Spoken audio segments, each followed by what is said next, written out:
Hi, Paniz. How are you?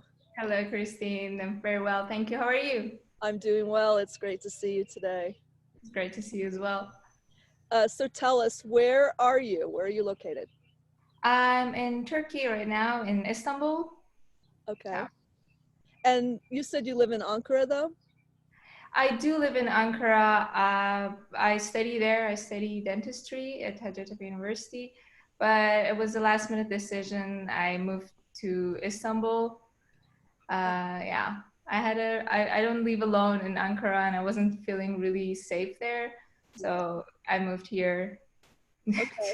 So you answered a bunch of my questions already. I was gonna. Hey! That's good. That's great. So you say you're in dentistry school. So I guess you have probably had some impact from everything that's happening. Then it sounds like you're moving, and how is that working then with your schooling?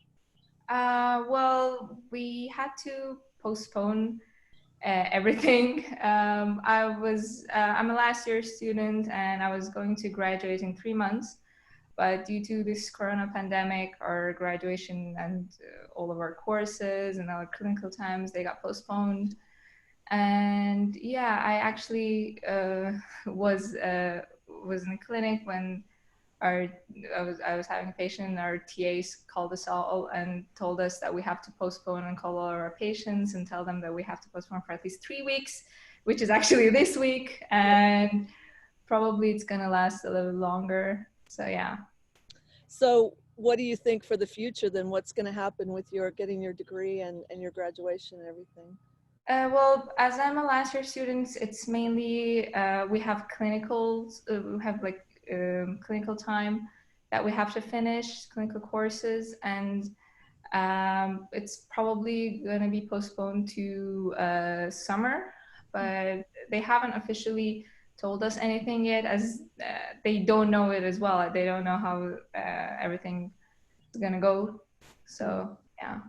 So you mentioned you moved back to, or you moved to or to Istanbul as well. So that's something that's really impacted you a lot. Anything else, either professionally or personally, that it's It did actually had a huge impact. To be honest, it was a last minute decision.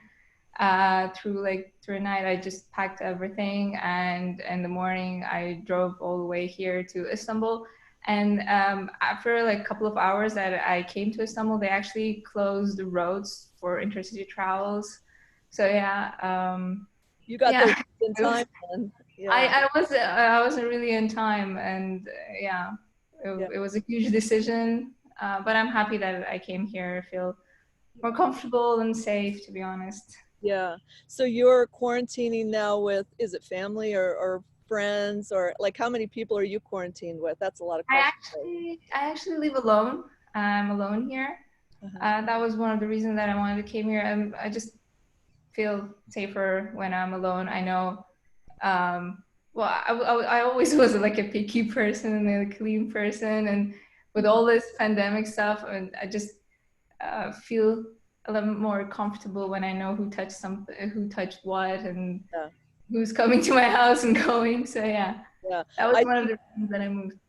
yeah. And hearing all the things I've heard, that's probably a very smart decision, Thank you. Yeah, because so many people think, oh, they're safe, and then they want to see a family member or something, and there's been too many cases where, things have happened where we're not very careful. So good for you.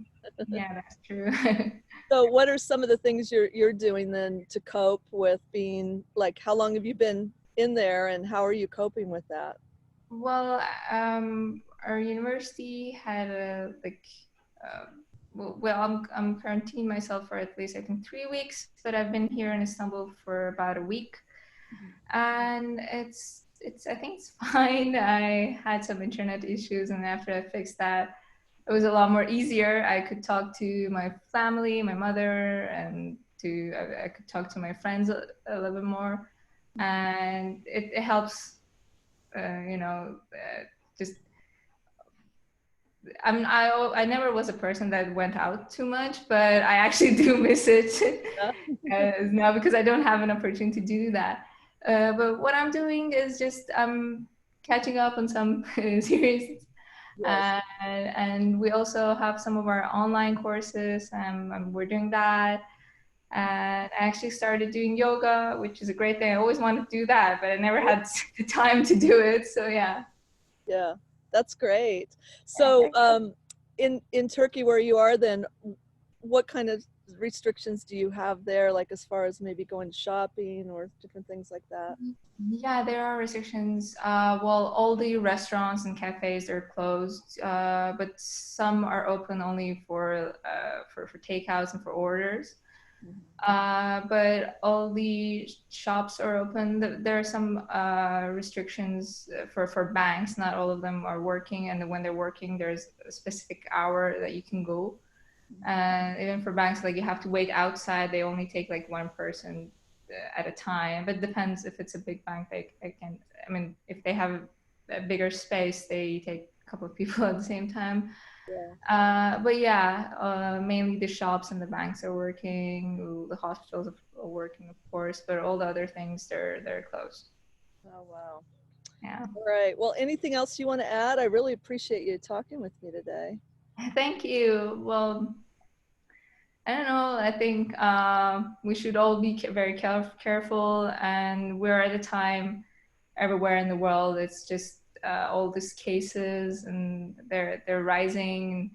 We have to be very careful because, to be honest, I don't want to be pessimistic or anything, but we're not really sure how this virus is spreading. So we have to be very careful, and we have to stay safe, be safe, and we have to be responsible for everyone who is around us. Yes. Yeah. Well, thank you very much. Those are Thank wise you. words. Well, thank you for having And it's me. so great seeing you. So You. I'll say goodbye now, but thank you. Bye bye.